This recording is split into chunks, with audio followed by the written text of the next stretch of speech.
పట్టుదలతో చేస్తే సమరం తప్పకుండా నీదే, విజయం కష్టపడితే రాదా ఫలితం పదరా సోదరా.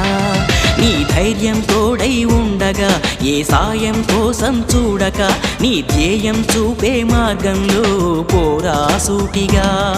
ఏ నాడు వెనకడుగేయక, ఏ అడుగు తడబడనీయక, నీ గమ్యం చేరేదాకా దూసుకుపోరా సోదరా. పట్టుదలతో చేస్తే సమరం తప్పకుండా నీదే, విజయం కష్టపడితే రాదా ఫలితం పదరా సోదరా.